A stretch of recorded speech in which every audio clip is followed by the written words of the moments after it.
पर्छ यो गाइज पछाडि यो हाम्रो पर्छाइ भन्छ नि छाया है किस गरिदिएँ मैले। त्यसपछि हाम्रो यहाँ बुढीको बकबक सुरु भइरहेछ ऊ त्यसको साइडमा म पनि हल्का पोस्ट सुझिँदै यसो अनि सिक्स प्याक्सको एप्स र नभएको मसल देखाउँदै हामी अगाडि बढिरहेको छौँ जनकपथ चोकमा। ओ माई गड स्कुटीले हाम्रो फ्ल्यासको हल्का क्यामेराको एङ्गल बिगाडिदियो त्यही पनि हामी अगाडि बढिरहेछौँ। अब बुढीको इच्छा मेरो त खै त्यति मुड थिएन अब चटपट खाम भन्यो। अब ठिक छ अब के गर्ने बनाउनु दाइ बनाउनु राम्रो राम्रो बनाउनु हो चाउचाउ हाल्नु घोल्नु मस्त घोल्नु। बुढीले मलाई घुमाएछ तपाईँले पनि चटपट घुमाउनु मस्त घुमिरहेको चटपट मुखमा त पानी आयो होला सबको हेर्दा त अब के गर्छ खाने त हामीले मात्रै हो रेडी फर इटिङ। पहिला अब लेडिज फर्स्ट मेरो पालो खाइदिने हो सट्ट होइन। रातिमा भुँडी घटाउन हिँडेको मान्छे भुँडी बढाउन कि घटाउन थाहा छैन अनि के खेलिदिने रक पेपर सिजर खेलिदिने रे अँध्यारोमा न केही छ लो क्वालिटी भिडियो गाइज यो सबै होइन।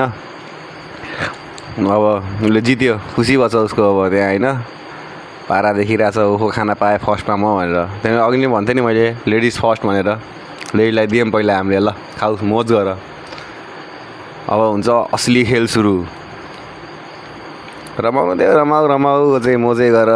बोलेको त केही मिलेको छैन म उड्डेमा बोलिदिइरहेको छु बकवास होइन। फेरि रक पेपर सिजर सकियो अब आउँछ हेभी घाँस लोडेड ऊ जल्यो कसैको त्यहाँ कति खाएको रे अनि एक घाँस भनेपछि एक घाँस म पुरै बोल्दिनँ के अरे यो भिडियोमा सिधा आएर तिमीले मलाई बेकार रक पेपर सिजर देखाएँ म पुरै बोलाइसकेछौ।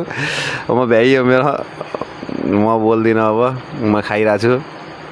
यो भिडियो केही आएको छैन उड्डेको कालो भिडियो मलाई मन पनि परेको छैन यो ब्लग गर्न पनि मन थिएन बोल्न पनि मन थिएन किन बोलिरहेको छु थाहा पनि छैन म आज यो भिडियोमा।